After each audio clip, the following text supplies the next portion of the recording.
हमारे चैनल को अवश्य सब्सक्राइब करें और नए अपडेट्स सबसे पहले पाने। सर, हमारे न्यूज़ चैनल पर आपका स्वागत और अभिनंदन और बधाई है। आज आप मड़ियाहू में आए हैं, क्या प्रोग्राम है, आप जरा उस पर बताइए। आज इस मड़ियाहू की धरती पर ये जो अर्जुन ऑटोमोबाइल का यहाँ उद्घाटन हुआ है। दशहरे के पावन पर्व पर मैं खुद ऑटो सेल्स के मालिक को और इस क्षेत्र की जनता को हृदय से दशहरे के पावन अवसर पर बहुत बहुत बधाई देता हूँ, बहुत बहुत शुभकामना देता हूँ। ये एजेंसी भी प्रगति हो और हम मड़ियाहू क्षेत्र की महान जनता को, जनपद जौनपुर की महान जनता को, प्रदेशवासियों देशवासियों को दशहरे के पावन अवसर पर हृदय से बधाई और शुभकामना देता हूँ। और यह दशहरा लोगों को सुख समृद्धि लेकर आवे और पीछे की जो संकट थे दूर हों, ऐसे मेरी देवी से कामना है, ईश्वर से कामना है और आगे का जीवन। अब सर राजनीति की तरफ चलते हैं जी। आज सुबह 5 बजे अखिलेश यादव PWD के ठेकेदार की हत्या हो गई, इस पर आप क्या कहेंगे। अब लगातार जनपद में, प्रदेश में हत्याओं का दौर चल रहा है और इस समय जो अखिलेश यादव के जो PWD के कॉन्ट्रैक्टर थे, आज हत्या हुई है।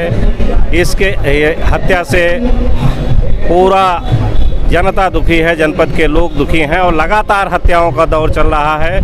इस सरकार में कानून का राज ही नहीं है, जंगल राज है। हत्याओं का दौर, जितनी हत्याएं आज गरीबों की, पिछड़ों की, किसानों की इस प्रदेश में हो रही है और यहाँ तक कि आप देख रहे हैं सरकार के लोग, भारतीय जनता पार्टी के लोग किसान आंदोलन में लखीमपुर खीरी में आंदोलन कर रहे थे। भारतीय जनता पार्टी के मंत्री का बेटा गाड़ी के टायर से कुचल करके कई किसानों की हत्या कर दिया। ये किसानों की हत्या नहीं है बल्कि ये कानून की हत्या है, संविधान की हत्या है और तत्काल इस प्रदेश की सरकार को बर्खास्त करना चाहिए और वरना अब इससे मुक्ति नहीं है। क्योंकि कोई घटना के बाद जांच जो की जा रही है या जिस घटना में जांच की बात आ रही है केवल लीपापोती हो रही है, कोई जांच नहीं और इस प्रदेश की सरकार के बस की बात नहीं है कानून व्यवस्था चलाने की, न विकास कर सकती है। अब यह सरकार को हटाना जरूरी है क्योंकि जनता और लोकतंत्र में जो सरकारें जनता को दुख देती हैं, जो कानून व्यवस्था नहीं संभाल सकती, विकास के काम नहीं कर सकते, रोजी रोजगार नहीं दे सकते। आपने देखा कि यही जो कोरोना पीरियड में लाशों का अंबार लग गई, यह सरकार न दवा दे सकी, न इलाज करा सकी, न ऑक्सीजन उपलब्ध करा सकी और जिस तरीके से मरने के बाद सम्मान से लोग अंत्येष्टि भी नहीं कर सके। इस सरकार से जनता को कोई उम्मीद नहीं है, उम्मीद टूट चुकी है और इस सरकार जा भी रही है। हमारे राष्ट्रीय अध्यक्ष जी अब जिधर निकल रहे हैं उधर आप देख रहे हैं जनसैलाब उमड़ रहा है। आशा भरी निगाहों से लोग देख रहे हैं कि अखिलेश यादव ही इस प्रदेश का विकास कर सकते हैं, माननीय अखिलेश यादव ही इस प्रदेश को कानून का राज ले सकते हैं और सुख चैन और इस सरकार का कहीं मैं सर अक्सर जनता के बीच में जाता हूँ, उनका कहना है 2012 से 2017 के बीच में उनकी सरकार थी, इतना काम किए लेकिन इतने बुरी तरह से हार गए।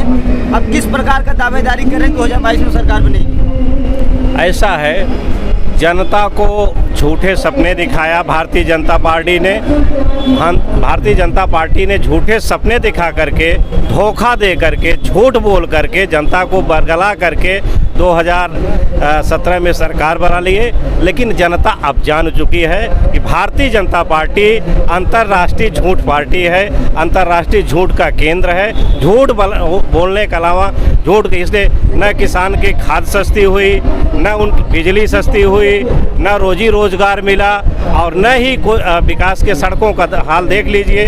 यही सड़क जो है मड़ियाहू से भदोही चलने लायक नहीं है या कोई सड़क चलने लायक नहीं है।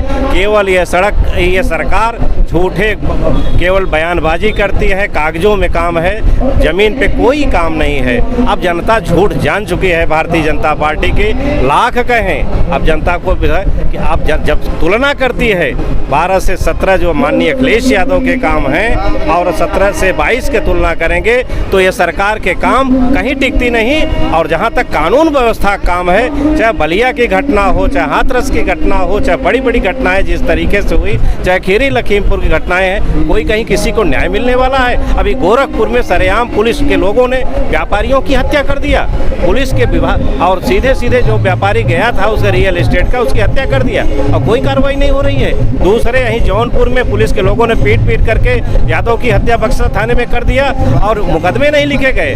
माननीय उच्च न्यायालय के आदेश में सभी उसके मुकदमे लिखे गए।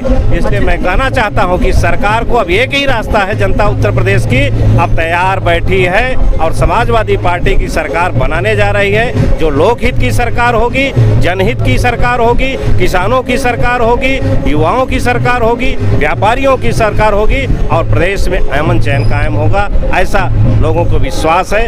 अखिलेश यादव के बारे में बताना कुछ नहीं है, पूरा जनता का विश्वास अखिलेश यादव पे है। अच्छा ये बताइए सर, जाते जाते आपकी समाजवादी पार्टी सरकार कितनी सीट ला रही है उत्तर प्रदेश में 2022 में?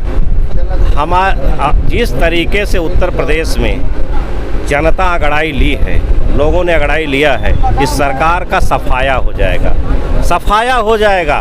10-20 सीट पा जाए तो पा जाए भारतीय जनता पार्टी, कोई सीट पाने वाली एक तरफ से समाजवादी पार्टी की आशा भरी निगाह से आम जनता, दल, जात बिरादरी से ऊपर उठ करके लोग अब अखिलेश यादव को विकास के नाम पर, लॉ एंड ऑर्डर के नाम पर उनको कौन दिया? 100 नंबर किसने दिया? उसको भी चौपट कर दिया, उसका नाम बदल के 112। क्या परिवर्तन हुआ? 100 को 108, 102 किस सरकार ने दिया? हमारी सरकार ने देने का काम किया। नहर का मुफ्त पानी, ट्यूबवेल का मुफ्त पानी, 18 लाख लोगों को लैपटॉप देने, 55 लाख महिलाओं को 30,000 रुपये हमारे नेताजी 20 दे रहे थे, अखिलेश यादव ने 30,000 कन्या। सर हमारी बात आप टाल रहे हैं, 2022 में समाजवादी पार्टी कितनी सीट ला रही है? समाजवादी पार्टी, हमारे नेता तो कह रहे थे कि हम 300-350 सीटें पा रहे हैं, लेकिन जनता का जो रुख लग रहा है, जनता का जो रुझान आ रहा है कि समाजवादी पार्टी 400 सीटें भी जीत सकती। क्या नाम है सर आपका? दया शंकर यादव। अच्छा ये बताइए सर, आप समाजवादी पार्टी के बहुत युवा नेता लग रहे हैं, इस बार कितनी से सीटें ला रही है? इस बार पूर्ण बहुमत में समाजवादी पार्टी की सरकार बनेगी। हम लोग की जमीन में हाँ, बनेगी। इस बार हम लोग पूर्ण काफ़ी मेहनत करके सरकार बनाएंगे इस बार।